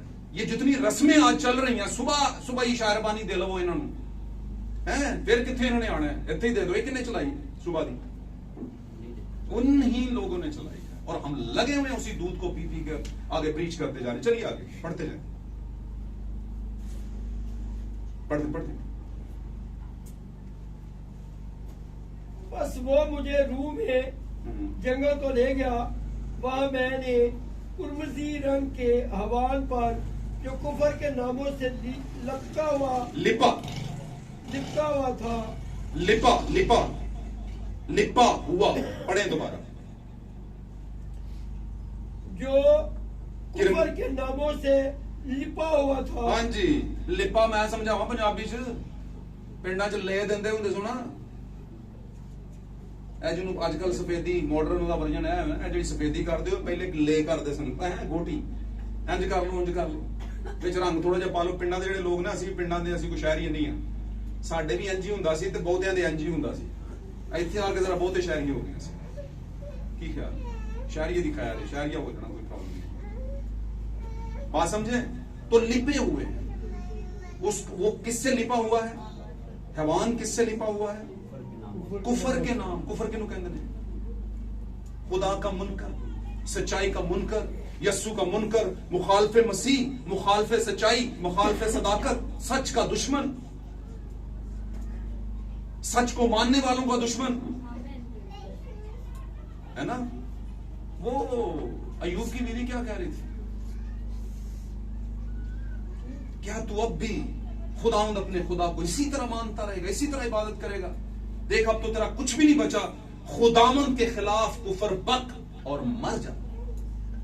तकफीर कर, कुफर बक दे, क्या खुदा तो कुछ भी नहीं है और मर जा। समझो मेरी बात? इसका मतलब कुफर बकने वाला मरेगा ही मरेगा। गल समझो? जो लेकिन बकेगा तो वो ना जो काफिर होगा, जो खुदा का होगा वो प्यो दे के कुफर बके। वो कहता है तू नादान औरतों की जैसे बातें करती है। नादान औरतें कौन है वैसे? फिर उधर ही आ जाए। ये हैं आपके लेफ्ट राइट, देखें नादान औरतें जिनकी पास दानाई नहीं है। पाक कलाम में कहा था मोती उसमें पादरी नौमरीद ना हो, कच्चा पुना ना हो। तो जब पूरा रोस्ट होके आएगा तो कोई गिराएगा नहीं उसे और पसंद भी आएगा, है ना? तो जो ऐसे ही आ जाएगा अदब चदा, तो वो क्या होगा? नादान, दाना नहीं होगा। तू नादान औरतों, किसी नादान कलीसियाओं के जैसे बातें करती है। क्या मैं दुल्हन होते हुए खुदा से हम सुख पाएं और दुख ना पाएं? दुल्हन तो यही कहेगी कोई मसला नहीं। और तुहानू पता तुसी सजदा ना कीता ते तुहानू अग दी भट्टी सुटना है। उन्हें क्या सुट दे, साडा खुदा बचाएगा। पर एक गल होर सुनदा जा, वो क्या? अगर ना भी बचाए ना, फिर भी तेरे वर्ल्ड चर्चेस काउंसिल को सजदा हम नहीं करने वाले। तेरे पागल के मुल्क के आगे हम नहीं झुकने वाले भाई। क्यों? क्योंकि हमें पता है हम किसकी नस्ल है। रॉयल सीड है हम शाही बीज हैं, शाही बादशाह की बेटियां हैं हम बादशाह के बेटे हैं। भाई ब्रैनम कहते हैं जब स्लेवरी का दौर था, गुलामी का दौर था, बड़ी सुनने वाली गल, बड़ी प्यारी, मुझे इससे बड़ी बरकत मिलती है। मुझे तो हर बड़ी बातों से बरकत मिलती है और मुझे मिलेगी तो तुहाडे तक पहुंचेगी ना। आप भी भुखे भाने तो लगे ना, नहीं पल्ले तेला ना ते ना रियासत अली, रियासत के मालिक।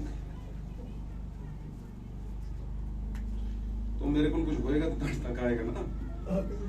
तो भाई ब्रैनम कहते हैं स्लेवरी का दौर था, नया नया अमेरिका बना था, आजाद हुआ। आजाद का मतलब डिस्कवर हुआ था, आजाद नहीं होता, डिस्कवर हुआ था। आजाद पहले हो चुका, मतलब डिस्कवर ये निग्रोज ने किया था। इस बात की हिस्ट्री है, जो पढ़े लिखे बच्चे रख लो, को नहीं तो पढ़ लोगे तो काट लो।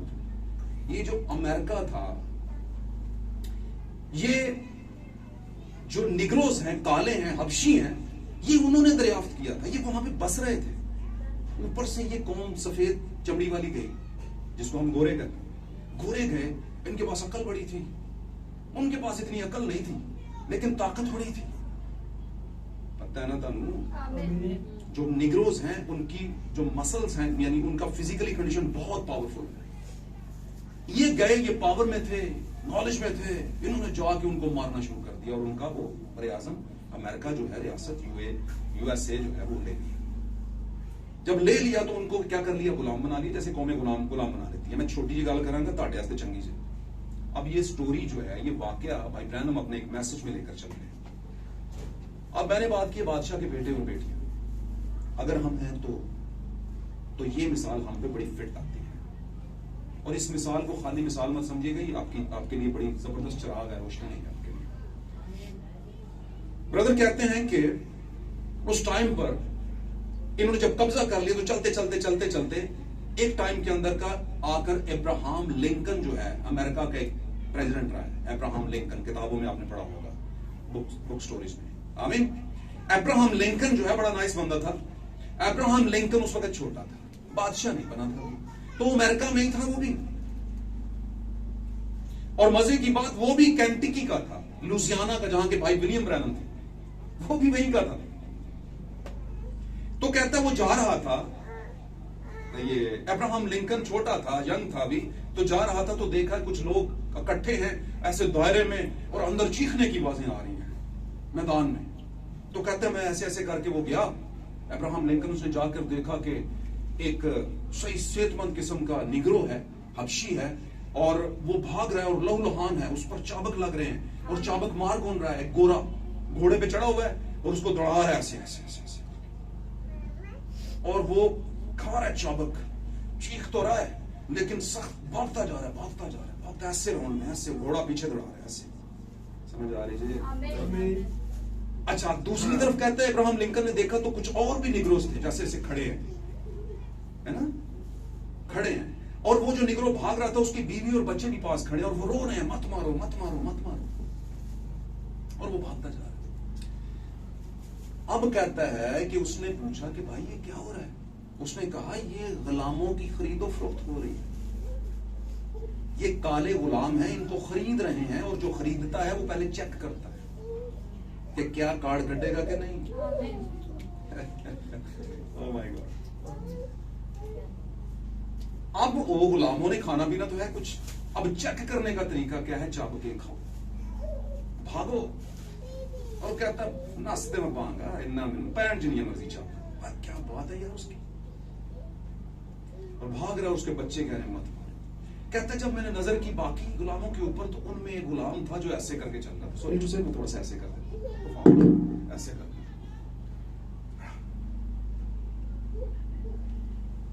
उसने कहा यार ये कौन है? ये बीच में जो है ये भी काला है, तो ये कौन है? ये इनका हेड है। उन्होंने कहा नहीं हेड नहीं है, ये भी गुलाम है। ये भी क्या है? गुलाम है। उसने कहा यार ये चार बड़ी फर्क है। ये गुलाम ये किन चलेगा? ये गुलाम लागदा नहीं। कहता नहीं जाएगा, ये भी बिकेगा। और भाई ब्रैनम कहते हैं कि उन्होंने कहा यार ये फिर इस तरह क्यों चल रहा है? कहता है असल में हकीकत ये है कि ये जहां से इसे पकड़ के लाए हैं ना, जिस कबीला से, ये उस कबीले के सरदार का बेटा है। आमीन। अब पकड़ तो लाए हैं, ये उसमें जो एक सरदारी है ना, वो जा नहीं रही। बात समझे?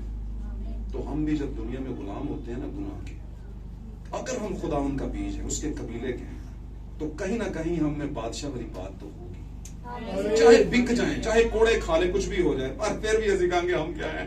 बादशाह के बेटे और बेटियां। कुछ गलत नजर आनी चाहिए बादशाह यीशु मसीह के बेटे बेटियां, खुदा के बेटे बेटियां, वो जलाल का बादशाह है ना, तो उसके बेटे बेटियों में उसमें कुछ तो हो ऐसा।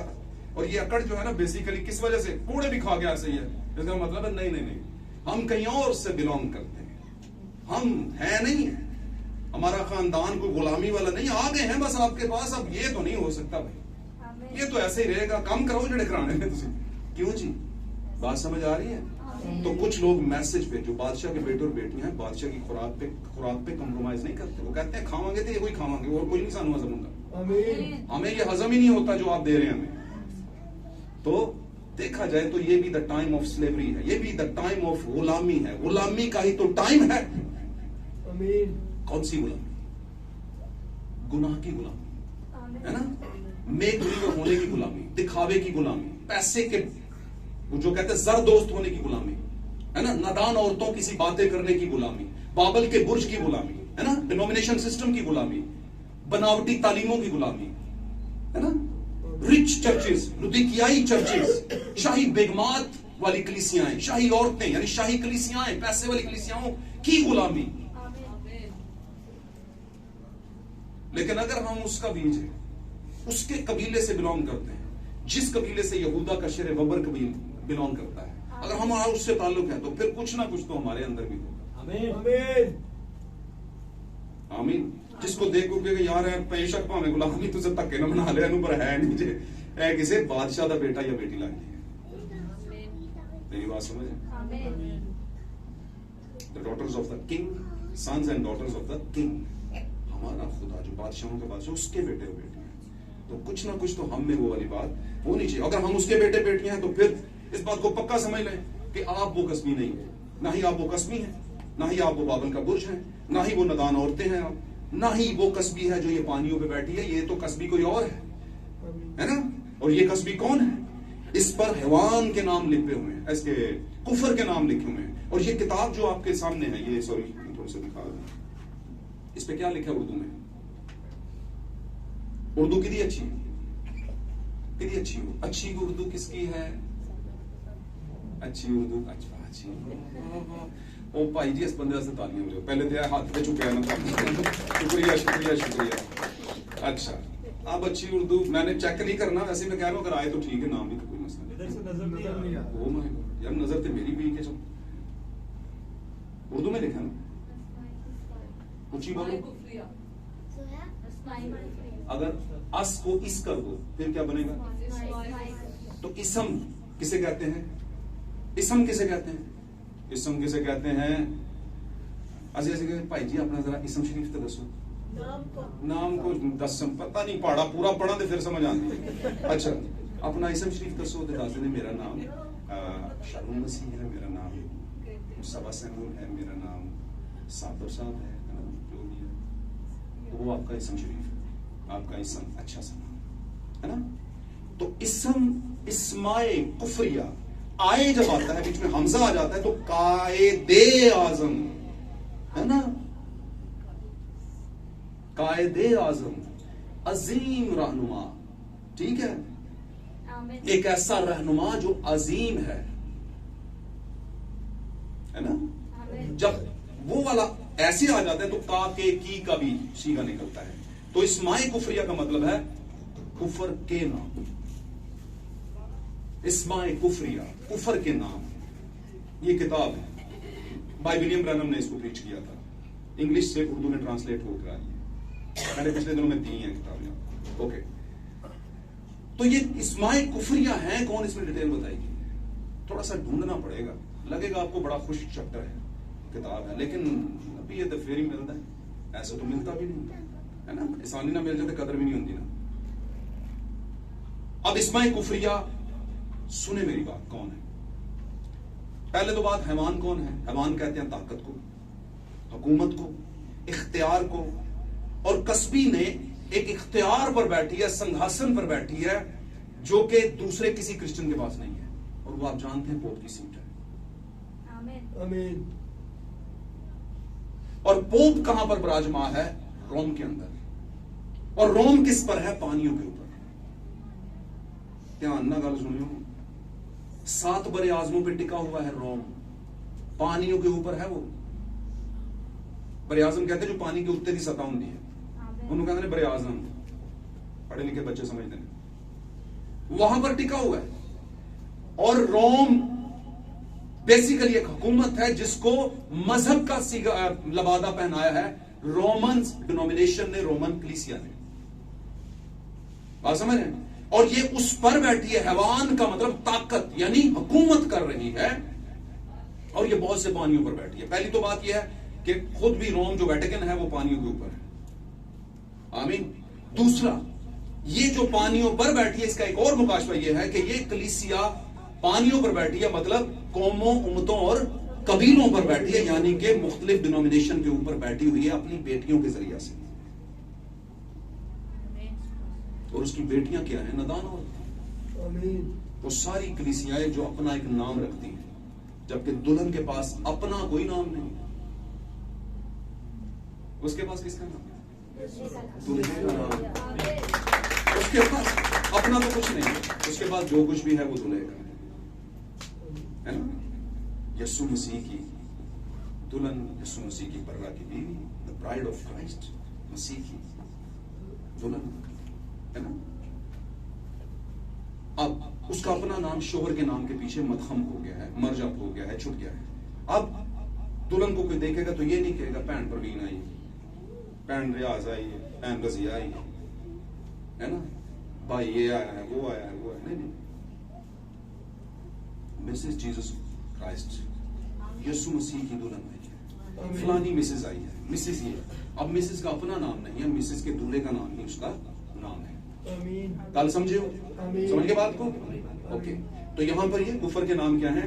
डिनोमिनेशंस के नाम है। अब डिनोमिनेशंस का मैंने आपको बताया कि क्यों कुफर के नाम है, क्योंकि वो पूरा सच नहीं बताते। वो खुदावन की बहुत सी गहरी और मीठी बातों से जो इस जमाने में आई हैं, मीठी कह दिया, सख्त बातों से क्या करते हैं? इनकार करते हैं। वो कहते हैं ऐसा नहीं हो सकता। वो कहते हैं पादरी कुमारा भी हो सकता है। वो कहते हैं औरत भी पास्टरा हो सकती है। वो कहते हैं कि पादरी जो है वो दूसरी शादी का अलाउ कर सकता है। वो बहुत सी चीजें कहते हैं जो कि कलाम नहीं कहते। आमीन। वो कहते हैं कि टाइटल्स में बपतिस्मा देना चाहिए। वो कहते हैं अलकाब में बपतिस्मा दो, जबकि हम जानते हैं कि दुल्हन या कलीसिया जहां शुरू होती है वो टाइम है मोहर का, जहां पे 120 जमात, वहां से दुल्हन का आगाज है। और वहां पर जो खुदा ने रूह के जरिए बताया वही सच है, क्योंकि वो रेवलेशन है उन सारी पिछली बातों का। बाप और बेटे और कुदस का भी रेवलेशन वो है। और अगर आप रेवलेशन के नीचे हैं तो बपतिस्मा भी रेवलेशन के नीचे लेंगे। आमीन। बात समझ रहे हैं? तो दुल्हन का बपतिस्मा कौन सा है? ईमाल की किताब 2 बाब और उसकी 38वीं आयत का बपतिस्मा। जब उनके दिलों पर चोट लगी तो उन्होंने कहा, ऐ भाइयों हम क्या करें? पतरस ने उनसे कहा, तुम में से हर एक अपने गुनाहों की माफी के लिए खुदावंद यीशु मसीह के नाम पर बपतिस्मा ले तो उनको 10 इनाम में पाओगे। आमीन। किसी टाइटल में मत लेना, क्योंकि ऊपर टाइटल जबा नहीं हुए थे सलीब के ऊपर। कौन जबा हुआ था? बेटा, जिसे यस्सु कहा। आमीन। और जो यस्सु जबा हुआ है तो उसी की शबीह पर तो हम बपतिस्मे लेते हैं। रोमियो 6 में कहा गया, क्या तुम ये भी नहीं जानते कि हम जितनों ने मसीह यस्सु में शामिल होने का बपतिस्मा लिया तो उसकी मौत में शामिल होने का बपतिस्मा लिया, और उसकी मौत में शामिल होने के बपतिस्मा के बायस हम उसके साथ मरे, दफन हुए और फिर उसी के साथ जी भी उठते हैं। कॉपी तो सारी उसकी करते हैं। जो सलीब पर गया तो लकबंद विच के बपतिस्मे का की मतलब? इसका मतलब कुछ तो है जो हम खो देते हैं, जिसको हम पकड़ नहीं पाए आज तक। और वो पकड़ पाएंगे कौन? हर कोई तो पकड़ नहीं पाएगा। नादान औरतें तो कभी भी नहीं पकड़ पाएंगी, ना पकड़ने देंगी। आमीन। बात समझ में? मुर्गी कभी भी नहीं चाहेगी कि उकाब ने 50 महीने मेरे साथ गुजारे, आपको अपनी मां उकाब के साथ उड़ जाए। नहीं, जितना मर्जी उकाब के, वो मेरे तरह की आवाज है, मेरे तरह की शक्ल है ना, मेरे तरह का स्वभाव है, मेरे तरह का अंदाज है। वो कहेगी नहीं पुत्र, तेरी मां मैं ही है, मेरे थले तू पैदा होने। 21 दिन मैं तेन अपने 21 दिन मैंने रखा है अपने नीचे, और फिर जाके मेरी हिद्दत से तू पैदा हुआ है। बोलो मामा जी ठीक है, पैदा ताड़े को कलीसिया होने, पर हुण मेरी मां नूं बुला रही है। आमीन। और मेरी मां उकाब खुदा जो 70 माओं से बढ़ के वो बुला रही है, उसकी आवाज मुझे अब आ रही है समझ। और अब निकलने का दौर है, अब मैं निकलूंगा। अब मुझे समझ आ गई है कि अब मैं मुर्गी में नहीं रह सकता, क्योंकि उकाब मुर्गी की गजा ले नहीं सकता, खा नहीं सकता। अगर मैंने खा ली तो मैं सोचता था ये क्या है जो मुझे खिलाते हैं, ये तो मेरे मुताबिक नहीं है। कुछ था जो रातों को और दिन को और सुबह को और हर वक्त चलते फिरते कहता था कुछ तो मिले, खोज में रहता था। और ये खोज लगाने वाले कौन होते हैं? पाक कलाम में लिखा है आखिर जमाने में लोग तहकीक और तफ्तीश करेंगे, क्योंकि अकल अफजून हो जाएगी, बढ़ जाएगी। तो करेंगे कौन तहकीक और तफ्तीश? वेले नूं भी पता होए कमाई की हुंदी, वेले नूं भी पता होया खीर किंज बनदी है, डिश किंज बनदी है, बिरयानी नौ रतन पुलाव किंज बनदा है। उन्होंने की पता, उन्होंने तो पता खाना है भाई, खाना है नहीं कमाना भी है। जब कमाएंगे तो लग लो जाएगी। तो इसी तरह खोज लगाएंगे जिन्होंने अच्छी बिरयानी, अच्छे पुलाव खाने, अच्छे खाने खाने हैं, अच्छी जगहों से कपड़े लेने हैं, उनको फिर मेहनत तो करनी पड़ेगी। और मेहनत करने के लिए कमाई की जगह, अर्निंग प्लेस ढूंढना पड़ेगा अच्छे से अच्छा। समझे कि नहीं समझे? मैं ईमान रखता हूं कि आज आप प्रोसिक्यूट वुमन की थोड़ी सी बात, मैं इसको थोड़ी सी कहता हूं, इस पर बहुत कुछ है कहा जा सकता है, लेकिन मैं नहीं कहूंगा।